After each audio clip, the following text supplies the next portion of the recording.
Pertama, bab riba itu ada yang disebut dengan riba fadli, yaitu penukaran dua barang jenis dengan jumlah yang tidak sama. Misalnya Bapak, kalau ini biasanya rame-rame mau menjelang lebaran, nukeran duit, saya ingin ngasih tukeran ke Bapak 100.000, tapi dibalikinnya jadi 90.000, itu yang disebut riba. Tapi bisa tidak jadi riba tatkala dikembalikan 100, jadi nuker 100, kembalinya 100. Tapi kita ngomong, Pak, ini sebagai rasa terima kasih pada Bapak, saya kasih sekian, itu boleh. Asal di situ tidak ada yang sudah ditentukan di awal, ya. Jadi kalau bahasa hadisnya itu perak dengan perak, terus emas dengan emas, transaksi menambah atau minta tambahan, hal itu termasuk dosa. Yang kedua, riba qardhi dalam bentuk piutang. Bapak pinjam kepada si orang 500.000, besok harus kembaliin 600. Nah, itu kategori riba. Nah, kalau Bapak Ibu mau investasi seperti ini. Saya tawarkan pada ibu, saya nyimpan uang pada ibu, ya. Ibu kelola sama usaha bakso ibu. Dengan sistem harus bagi hasil. Contoh, bagi hasil itu tergantung kesepakatan. Saya kerjasama dengan jamaah invest 10 juta. Bagi hasilnya 50-50, 50%, 50%. Tapi nggak boleh flat. Karena kalau bulan itu untungnya ternyata cuma 500, ya udah bagi 250. Bulan depan untungnya 400, ya udah dibagi 2. Mau omsetnya lagi kecil ya dibagi 2. Paham? Itu yang bagus. Nah, yang terakhir ini yang sering dipakai, yang ketiga ini yang sering dipakai ibu-ibu, terutama di daerah-daerah terpencil. Jadi kalau beli panci biasanya cash, tapi kalau di kredit boleh kan gitu. Jadi dari elektronik kredit. Makanya kan Bapak Ibu ada toko tulisannya cash and credit, betul kan? Nah, itu yang bermasalah. Kalau Bapak Ibu mau buat halal, jualan boleh, tapi nggak boleh jual cash. Fokus kredit. Jadi pokoknya gini, saya jual handphone, cashnya ini 1 juta. Kalau Bapak Ibu mau cicil, saya jualnya jadi 1,2. Ini yang menjadi riba. Nah, kalau Bapak Ibu mau jualah fokus salah satunya, itu bisa jadi halal. Contohnya, saya jual ini khusus untuk saya kredit dan tidak saya jual cash. Paham? Harganya 1,2 itu boleh. Tapi kalau Bapak Ibu kredit boleh, tapi kalau seandainya bisa boleh, ini mau cash mau kredit saldonya sama 1 juta, nah itu boleh. Paham? Ya, Ustaz. Gimana? Kalau misalkan kita gini, Ustaz, kalau kredit katakanlah 1 juta, terus? tapi kalau Anda bayar cash kita diskon, kata-katanya kita potong harga. Jadi kalau misalkan kalau dia kredit 1 juta, kalau diskonnya 20% berarti 800 cashnya. Itu gimana, Ustaz? Nah, saya nanya, kalau seandainya itu kalau cash diskon, kalau kredit diskon nggak? Enggak. Ah, itu riba. Dua harga kan? Enggak, maksudnya tujuannya gini, Ustaz. Jadi kita arahkan orang itu supaya nggak kredit. Nah, kalau Bapak Ibu tujuannya supaya kredit, supaya tidak ada bahasanya riba, Bapak harus fokus. Salah satu. Iya. Tetap Di situ. seperti itu ya. Ya, itu yang menjadi kasus bahasan. Makanya kalau saran saya, Pak, saya semua di Jawa PPMI, semua saya wajib sekarang transaksi nggak boleh kredit. Usahakan untuk cash. Ini Pak resiko kredit. Saya bertransaksi sama ibu. Ini sampai para sahabat itu seperti ini berbicara. Kalau kita mau kredit dalam transaksi, ada yang tahu nggak kapan kita jadwal meninggal? Itu resikonya apa? Nah, kalau umpamanya kalau bahasa perikatan jual beli, itu kan larinya ke ahli waris, Pak. Kalau ahli waris kan kita waktu, tenaga, pikiran sudah repot lagi gitu loh. Urusannya lebih panjang lagi. Makanya kalau kita kira-kira itu bisa, saya jual beli properti sama mobil, Pak. Saya kalau saya jual mobil, Bapak mau apa?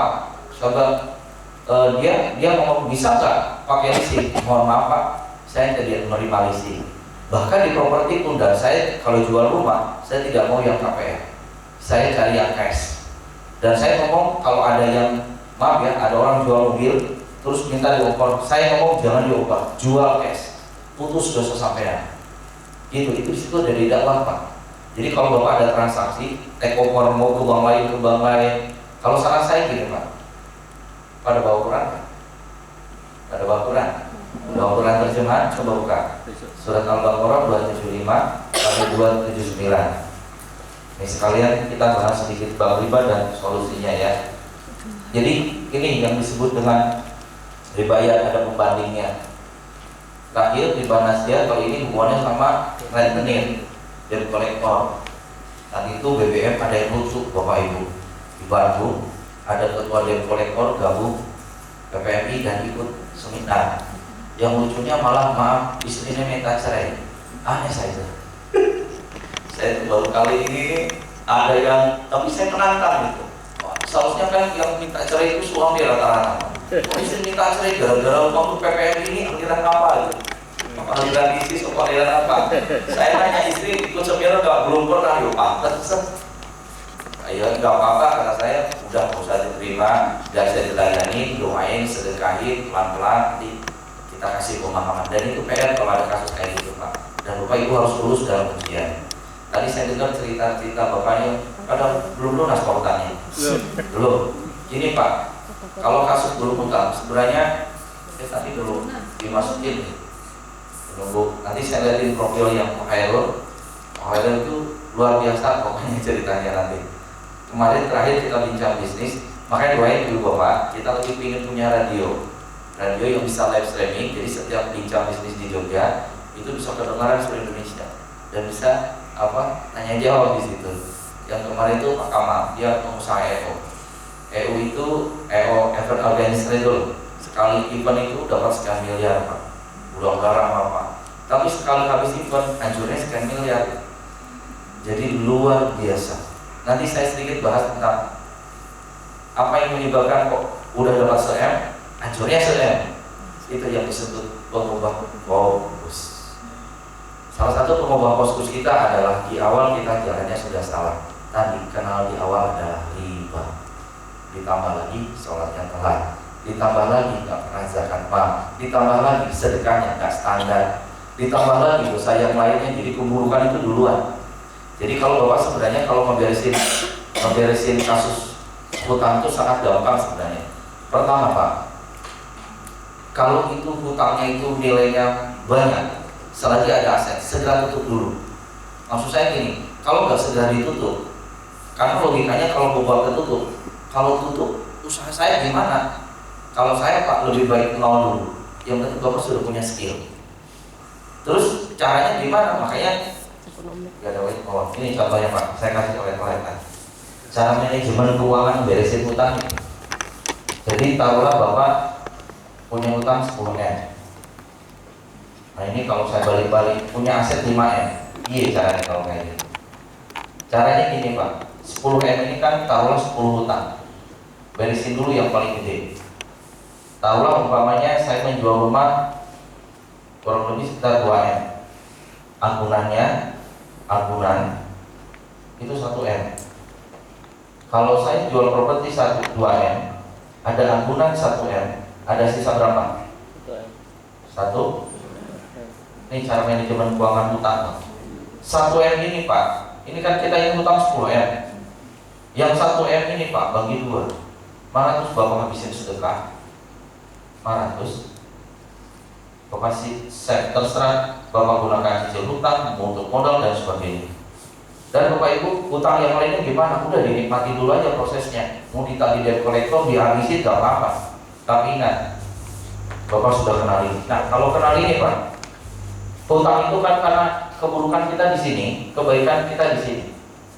Nah ada satu cara yang membuat Bapak mentar jadi percepatan. Kalau dengan ibadah Bapak sendiri kelamaan. Ada yang disebut namanya momentum. Momentum salah satunya apa? Kalau dana 500 juta, Bapak sisihkan aja 20-30 juta.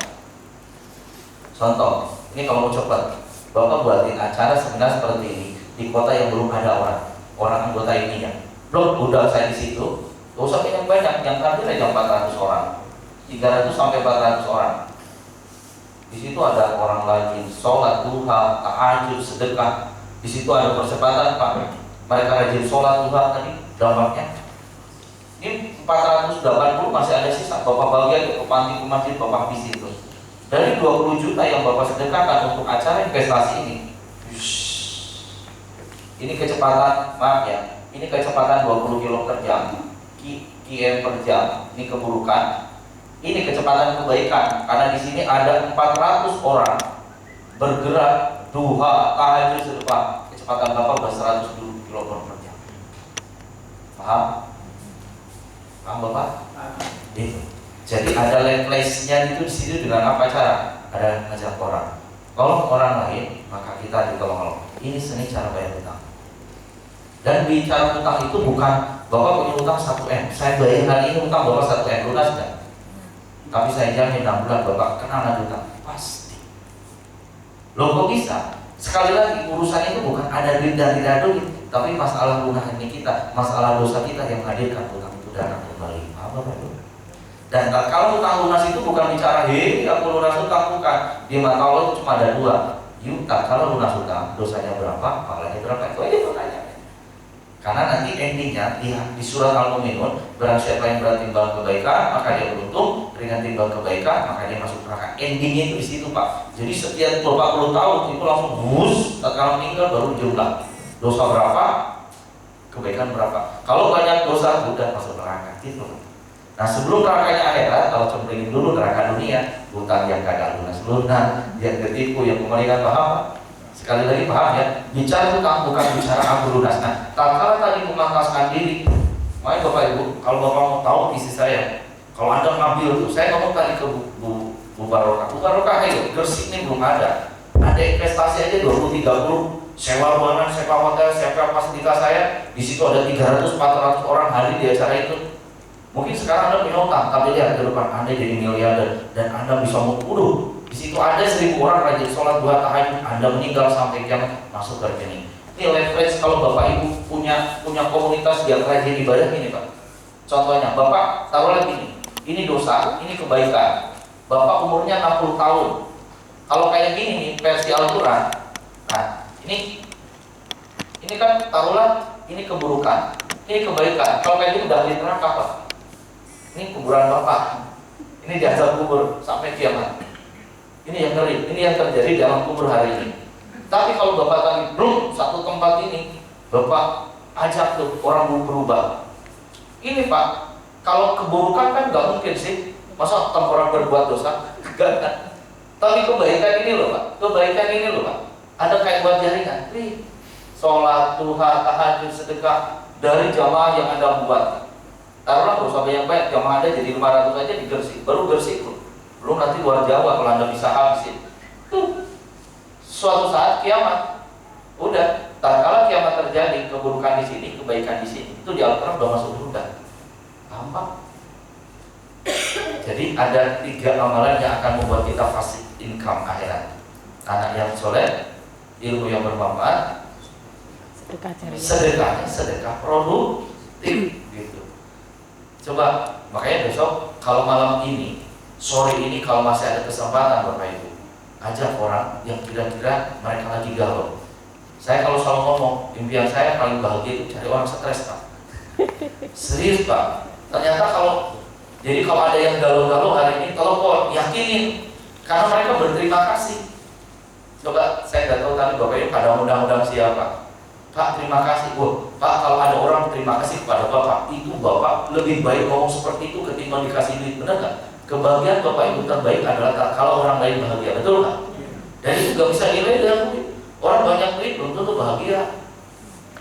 Tadi Pak siapa namanya? Pak Andre ya. Keren sekali bicaranya ya. Saya harus ada. Wih, itu sesuatu yang luar biasa. Kok bisa? Itulah Allah sayang sama beliau. Coba kalau di Surabaya, di daerah lain ada Pak Andre selanjutnya. Kalau itu ada Anda jadi pelopor pembentuk di awal, subhanallah, kayak apa Indonesia nanti? Indonesia berubah dari diri kita, sekeliling kita, insya Allah kita nggak perlu masuk politik. Anda masuk di sini, insya Allah Indonesia akan berubah. Kalau saya berprinsip saya ini, mudah-mudahan diri saya bisa transfer ke Anda. Kalau saya jujur aja, kalau ngomong capek-capek Pak. Lihat jadwal saya tiap malam kesini, dan itu perjalanan jauh Pak. Tapi saya ngomong kayak gini Pak, mumpung saya masih hidup, mending capein sekalian, habisin sekalian. Coba habis ini kita ambil kabar, balik kita aja kalau mau. Seharusnya kan istirahat, saya enggak. Saya cuma berpikir ini, selagi saya hidup, ayo kerja keras, ayo jihad. Karena suatu saat saya meninggal, saya nggak perlu jihad lagi Pak. Makanya jangan sia-siakan sisa hidup Anda. Mungkin seminggu lagi di antara kita ada yang sudah meninggal. Tapi kalau udah meninggal Pak, mungkin ayo jihad lagi, nggak ada cerita kayak gitu. Mumpung masih hidup Pak, mumpung masih muda, mumpung masih kesempatan, ayo. Jadi kalau malam ini sekali lagi ada prospek. Terakhir update berapa orang yang hadir? 295. 295. 90 Berapa? belum anggota Dengar PPMI tadi dia kurang lebih 350 Ustaz. 350. Ini tadi ada banyak nambah di PPMI. Oke. Kemungkinan probability 30%, Pak. 30% itu bagian closingnya setan ya, Pak. Ya benar. Ini kalau yang datang lihat aja tuh, kalau panitia saya ngerasain malam-malam tuh mohon maaf Anda datang, mohon datang, terus kayak gitu. Kita nggak bisa nyalahkan ya kayak gitu. Itu proses alamiah. Ya. Sudah dicolokin ya. Saya lihatin profilnya Pak Hero ya, belum maghrib. Nah ini profilnya Pak Herul, sekalian nanti tak lihatin dulu kegiatan kita. Nanti mudah-mudahan yang IPMI PPMI, saya ngomong IPMI